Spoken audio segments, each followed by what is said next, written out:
Welcome out to Hard Truth. We have 325 acres out here. 28 of them are developed, and we don't plan to develop anymore. We started back in '08 as Big Woods Pizza right here in Little Nashville, Indiana. Then we started making a little bit of home brew, and the owner said, hey, that's awesome. Let's go ahead and put those stuff in the back here. We bought a big old leftover bowling alley that was empty, and that's where we put all of our brewing equipment. Then one of the brewers took home some copper that was left over from our Big Woods in Bloomington sign, and he fashioned a still out of it.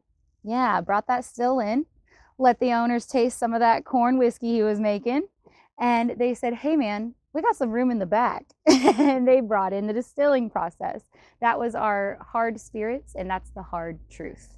So 2018 is when we opened up out here. We actually started distilling and aging our whiskey. So when you pulled in, that is rack house number 1 there. That holds 4,000 barrels. You notice I called it a rack house and not a rick house. Yes. So a rick house is actually a patented method by Frederick Stitzel. And it's where guys would put 2x4s down and roll those 550-pound barrels up onto a ricking method. We have forklifts now. OSHA likes that a lot better.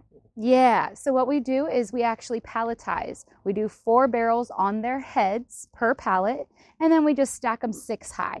So it is still Mother Nature, Father Time. We're not changing any of that. We're not climatizing. We do rotate from east to west just because of the sun. Obviously, in mid-morning when the sun's on the east side, it's going to be much cooler in that rack house compared to the end of the day when you have the sun on the west side. So we do rotate there, but we do not flip our barrels or do anything crazy like that. We have rack house number 2 over here. We thought that 4,000 capacity would be enough. Joke's on us. So we were told if it was a rick house, it would hold 8,800 barrels. It's a rack house, so we were able to fit more than 10,000 in there. Yeah, so not only is moving around on skids a bit easier, it actually saves space as well. Come on, follow me. We have the world's smallest floating rick house. Right. Yeah, so our owners went to another distillery that happens to have the Guinness Book of World Records smallest rick house. So we had to one-up them, and we put it on water. It is the smallest floating rick house. We just dumped the first barrel. It was in there for about 4 years. We are currently bottling it, and we're going to send it out to different whiskey societies and influencers, and all of the proceeds are going to go to Farm Aid. Okay, great. Yeah, so we have the Mellencamp whiskey line here. A lot of those proceeds also go to Farm Aid, so we work very closely with our farmers. We're very grateful for the grain. We are going to head over to those. So we get all of our grain from Nashville, Indiana, and Evansville, Indiana. We have corn, rye, and winter wheat. So the red winter wheat we obviously use for our 4-grain bourbon and our wheated bourbon. Those are both bottled in bond, but we actually use the wheat for our vodka and our gin as well. So malted barley is always going to be a little bit of the mash bill. The enzymes, we need a little bit during that fermentation process. So we don't need to put it in a silo. We can buy it bulk bag. So we just buy it by the ton and leave it in the distillery.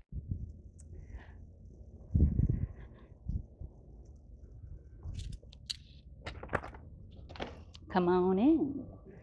So our grain mill is through this wall, highly flammable. Need to wear ear pro to go inside of there. So we keep it behind a flame retardant wall. And then when we get up here, you'll actually see a grain elevator from the mill to the mash cooker.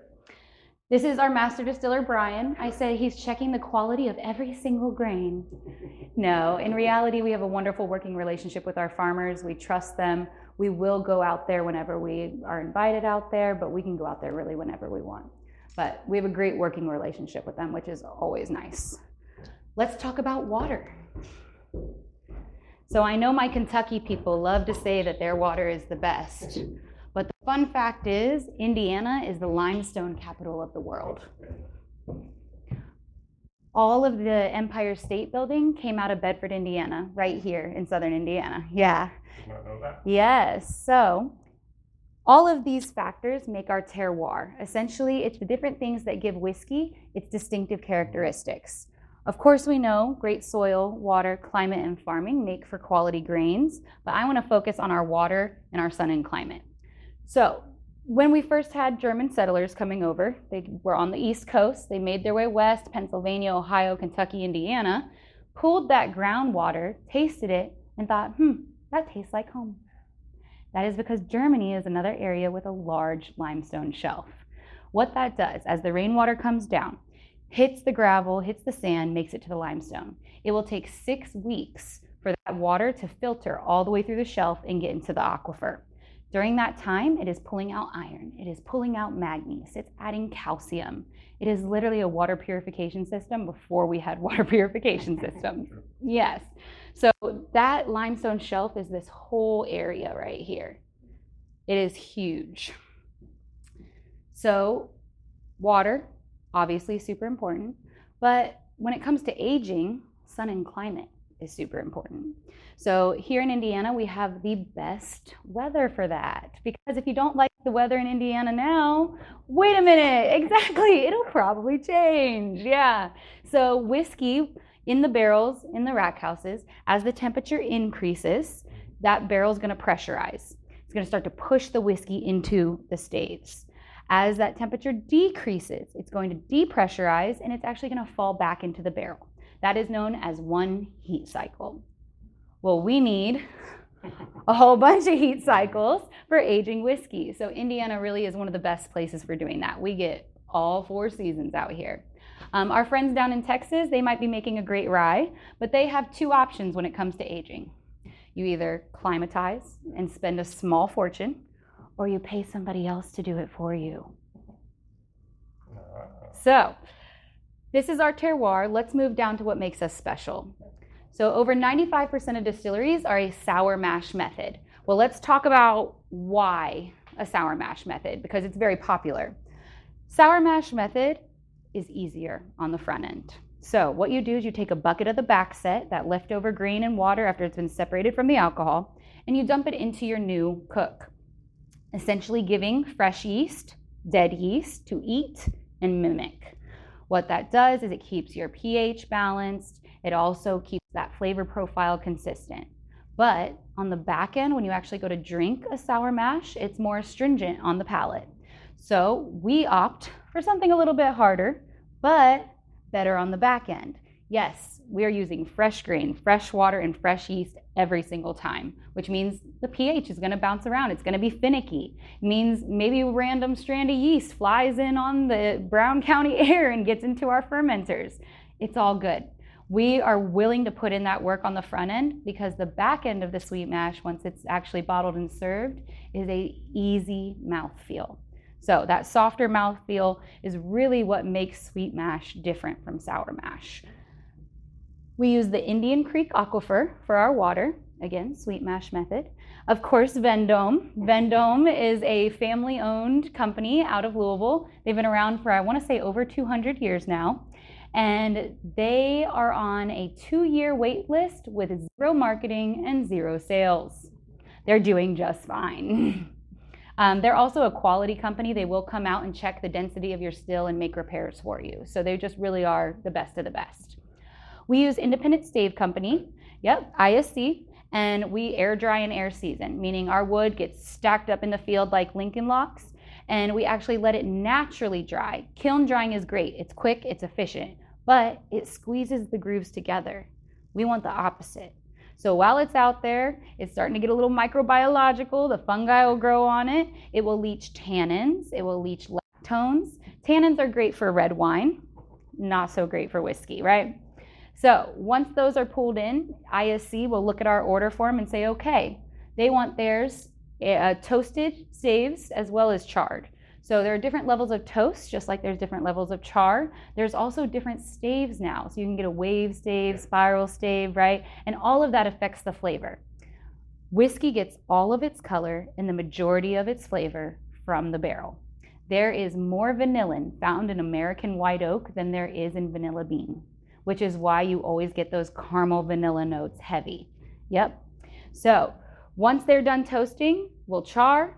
Again, we do various char levels as well, depending on which product we're making. And then they will wrap up those barrels and deliver them to us ready to go.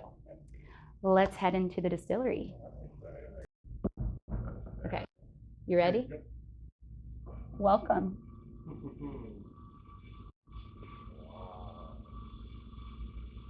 So you may notice this is one of the cleanest distilleries you've ever been in, and that is the sweet mash. Yeah, so we actually have to keep it pretty clean so that nothing gets into those fermenters and affects that flavor. Right here is that grain elevator I was talking about. So that grain will come right up through here. We got a little pipe right there we'll attach to the top. We'll move this over and we'll let that grain feed directly to our cooker. Yeah, absolutely.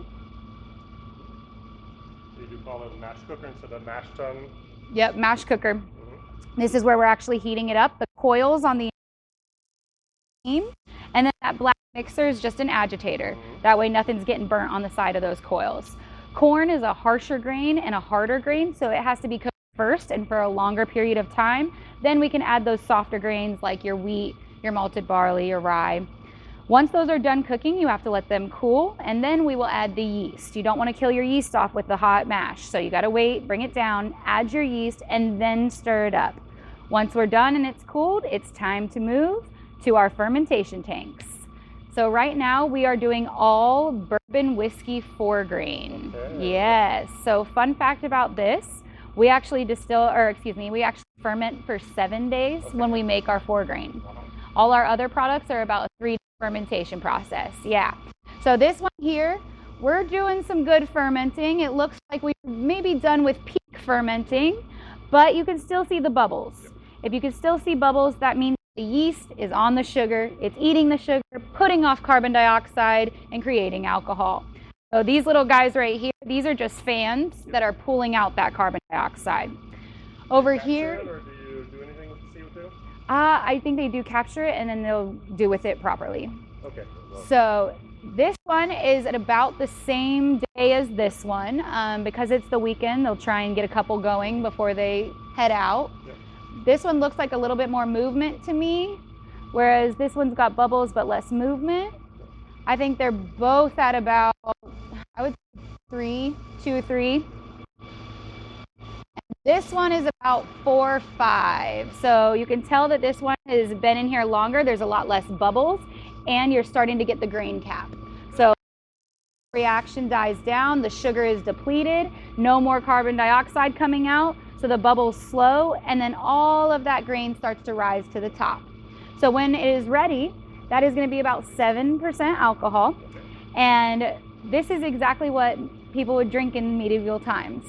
It was safer than water, right? Stick your mug in, hope you get more liquid than grain.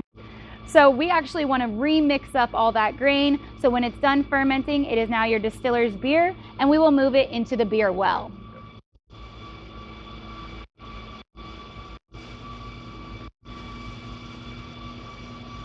So we have both 2,500 gallon fermenters and 3,500 gallon fermenters, which is why our beer well needs to be 3,500. But the exact same thing happens. We got an agitator, put that beer in, mix it up, make sure that that grain and liquid is a consistent size or consistency. And then there's a pump at the bottom that we set to so many fluid ounces per minute. That is pulling that beer directly into our continuous column still.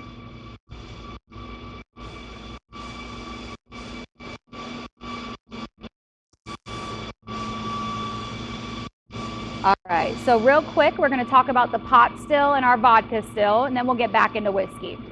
So could you make whiskey in a pot still? Heck yeah, you could, absolutely. But what you'll notice on the column, we have a gin basket, that silver portion. So when we make our gin, we use the minimum amount of juniper to still legally be called gin. We're a citrus forward gin. But what's really cool is that's how we make our toasted coconut rum. We put real toasted coconut flakes into the gin basket, sea salt, and then that fermenting molasses and sugar cane, those vapors will go up through that gin basket and pick up on the real toasted coconut oil and sea salt. Then of course, our other column still is going to be our vodka still. You can also rerun the gin and the rum to make it a higher proof. So after it's infused, then you can go ahead and move it over to that column still. Let's talk whiskey. So the beer well, we are pulling. That mash is going to be that beer mash. It's going to be pulled into that 5th window from the top. See that injection pipe there? So that is where our beer goes into. Every single window that you see also has a copper plate. Those copper plates actually help throughout the distillation process. So we are injecting steam at the very bottom. That steam will be able to make its way up through those different copper plates with holes in them. As the water in the stuff starts to move down, that vapor will pull all the alcohol with it, bringing it to the very top. Once it comes back, we'll go through the low wine condenser. So that's going to turn it right back into a liquid, and then we will move it to our doubler. So we want to give the opportunity to hit more copper. We're also going to get the proof a little bit more concise, but that is what that little pot still is. Once that is heated up, it's all clear. It's not still where you'll see grains. This is just all alcohol. Those vapors will go up and go into our high wine condenser. High wine condenser out, and typically I can pull that high wine right off of here. It'll come out hot, out like 150, right? But you can absolutely pull it and drink it from right there. It is creating hearts. We are going to go downstairs so you can get some better images of the stills. So to the left is our proofing room. Yep. Once we've proofed down the spirit to the proof that we're looking for, unless it's barrel strength or uncut, then we'll leave it as is. These are holding tanks, so they'll hold that whiskey that's been proofed down, and it will move directly into that bottling machine where it does almost everything for us. Over here are all new barrels that are ready for that white lightning or that hearts to be entered in there. 125 is the legal maximum entry proof. We actually go lower. We enter at about 113 to 116 here. Yeah. Reason for that is polyphenols. Polyphenols are naturally found in wood. They're going to influence your whiskey, and they are partially water soluble. I tell people that if you ever get a Kentucky Strangle instead of the Kentucky Hug, that is polyphenols. So adding more water on the front end actually helps dull the polyphenols during the aging process instead of just throwing water in on the back end. The pump we were the beer well. So this is going to make sure that the same amount of beer is being entered into that column still every single time. And then behind us is our pot still and our column stills. Let's get a picture. Okay, very good.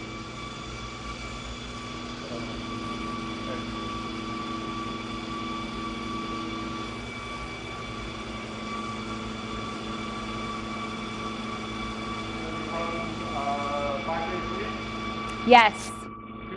5 if not 6. Okay. So sometimes they'll come in on Saturday mornings and start a fermentation process, but other than that, mostly weekdays. Yep. Yep. And how much can you produce? How many barrels, or how do you measure? So roughly we end up with about 8 barrels per 2,500 gallons of mash. So with the lower entry proof, we can get it a little further, but obviously it's more expensive because we're adding more water than alcohol compared to other people. But again, worth it. So we also obviously make our rums, our gins, and our vodkas as needed. And we are going into our cinnamon vodka here soon for seasonal. We also have a peanut butter whiskey. Did you? I think it's to try and compete with somebody else who makes some peanut butter whiskey.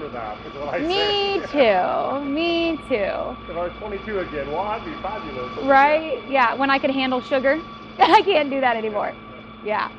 All right. Very good. So our malted barley, we talked about getting that by the bag. So here is one of those bags, malted barley, and we have another ton right over here. These are our fermenters for our rum. Okay. Yeah. We also do some of that cinnamon infusion with the vodka in those as well. This picture above me is the inside of Rack House 2. So Rack House 2 is the one that has 10,000 barrels. We just finished Rack House 3, which has 12,000 barrel capacity, and we are about to make a twin, Rack House number 4, that'll be another 12,000 barrels. Yeah. So right here we have barrels lined up. What we will do is we will actually, here, we can walk over here. 8 barrels, exactly. Yep. So this is steam. Oh, you can do this. That's cool. Right? So you actually place these rods directly into the barrels, and then you put rags right here to kind of hold that in, and we will steam the inside of the barrels. So of course the cooperage does that before, but what we want to do is make sure the entirety of the inside of the barrel is waterlogged. So that way, even though these are going to be sitting in that rack house up like this, so a lot of people say, oh, well, the liquid's not going to get into the head. If you waterlog it, and then as that pressure starts to happen, those vapors will absolutely be pushed into the portion where there isn't liquid.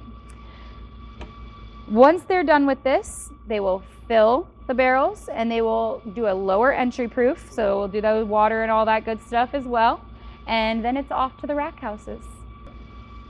So this is our Sipes product. When you first start an alcohol company and you want whiskey, you can't just pull whiskey out of nowhere, right? Whiskey takes time. We've only been distilling here since 2018. Well, we still had a demand for whiskey. So we went to where everybody else goes. MGP, exactly. So as of, I want to say, April, we have completely taken it off our shelves. Right.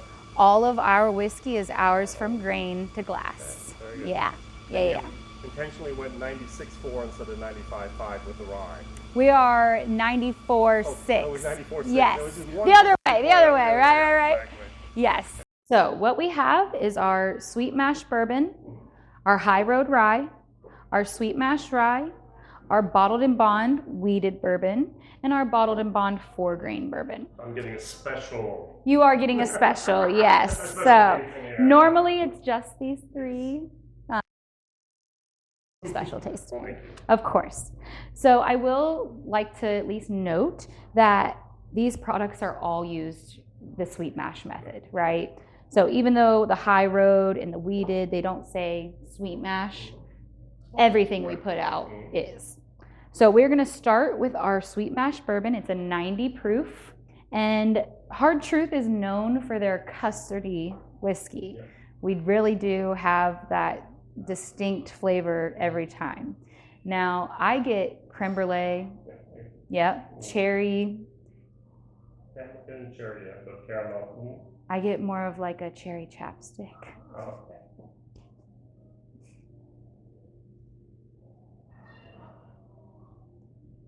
Feel free to add some water if you'd like. I got 90 proof is not necessary. right. Yeah. Yeah, good. Classic bourbon, right? All right, so the High Road Rye is a 93 proof, but this is what I call your bourbon drinker's rye. Why do I say that? Well, if you look at the mash bill, it's barely over that legal 51% at 55. So this is kind of a happy medium. This is kind of a fan favorite. This is what I would pick up to take to somebody's house if I were sharing a bottle. That has not been on the market that long. No, it came out with the bourbons. Okay, exactly. Yes. I only had the sweet. 2 years ago I was here and I bought the sweet mash rye Yep. out of Louisville, and that was great. And then I was like, wait, there's more. Yeah. Wait, there's more. Yeah, the High Road came out with all three of our bourbons, the sweet mash, the weeded, and the 4-grain. Okay. All right, so now on to our most award-winning whiskey, right? We went double gold and double platinum with this one. This is that 94% rye, 6% malted barley, and it does not drink like it. No. So good, huh? It smells like butterscotch. It's got those nice notes, and then on the palate, it'll have that almost like a white pepper in the back of your palate, right by your jowls. It's phenomenal. For a high I've been rye, nursing that bottle for 2 years now. Yeah. right? For a high rye, it does not drink like a high rye. We do rye differently here. Yes. We do. Very much so. Okay, so the weeded, bottled, and bond. So obviously this is 100 proof. Yeah. Bottled and bond was the first Consumer Safety Act, and it's because of rectifiers, people doing crazy stuff with that whiskey. So this weeded, we took the rye out of the mash bill and replaced it with wheat. So this is corn, wheat, and malted barley.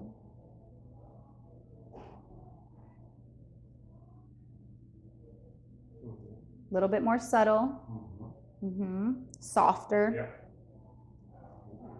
still good flavor. There's no finishing, but yet there's almost a soft toasted marshmallow moment. Yes, Okay. I get that as well. I get that as well, yes. Mhm.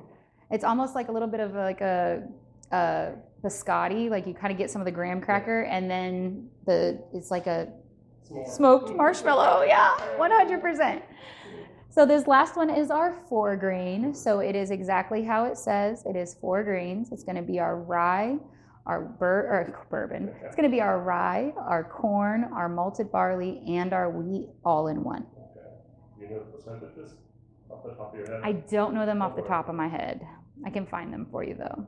This is the spontaneous part of the tasting. This is my. I can go online and find them. This is my favorite. Okay, that was the question. Which one did I buy? Yeah, between. I have limited luggage space. Right. Okay. Not money. It's the luggage. 4 or 5 bottles, and I have 1 more week in Tennessee. So. Right. Okay. So the sweet mash rye, 100%. You know that's great. I have it, so yes. But I like the 4 grain, and I think the 4 grain with another year or 2 on it will be. Yeah. That's good. Mm-hmm. It's earthier. It is. On the nose, it's like a orchard. Right. Yeah, okay. But then on the palate, you get a little bit more funkiness in a good way. Right. Mm-hmm. Okay, I know what I'm gonna buy. Thank you. You're welcome. Did you like the 4 grain? I did. Oh, good. Yeah, it's definitely one of my favorites. Okay. Yeah, it is good. Yes, and then we have a sweet mash rye chocolate truffle from Art Eatables down in Louisville, made with our sweet mash rye. Oh. Yes, it's delicious.